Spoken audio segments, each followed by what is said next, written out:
साधू पुरुषा, आमच्याकडे जेवण करायला चला. माझी इच्छा आहे आपण आमच्या घरी जेवायला यावं.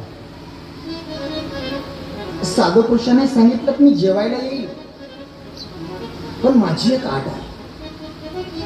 कुठली आट आहे तर पहिल्याच वेळेला जेवढं ताटामध्ये दिलं जाईल तितकंच मी भक्षण करेन. डबल मी वाढणार, डबल मी घेणार नाही. तुम्ही वाढलं तरी मी घेणार नाही. आजही काही लोकांचा नियम आहे, ताटामध्ये जेवढं वाढल्यानंतर तेवढेच खातात, परत ते घेत नाही.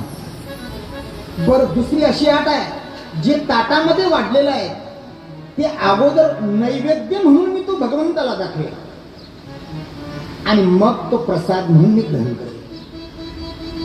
चालेल महाराज, काही हरकत नाही, परंतु चला.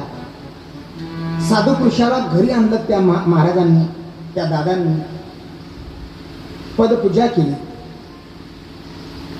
त्या ठिकाणी साधूला आपल्या पलंगावर बसवलं आणि जेवणाची तयारी केली. स्वर धरून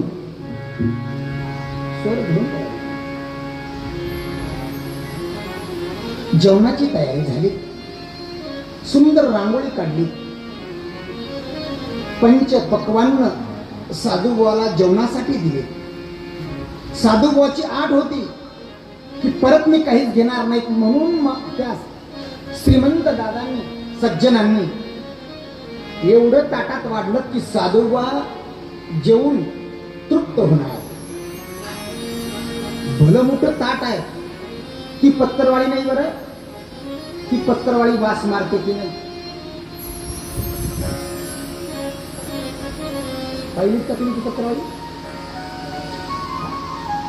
ती पत्तरवाळी वाढली नाही साधूबाला.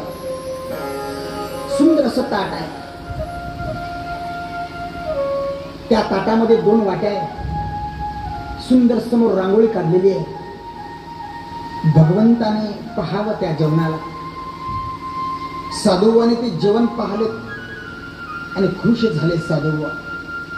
ते साधूबाने ताट उचललं मान आणि ते ताट घेऊन भगवंताकडे गेले. भगवंतासमोर ठेवलं, पाणी फिरवलं. आई, आपण सुद्धा जेवताना पाणी फिरवा. फिरवता की नाही? हा म्हणा, फिरवत जा.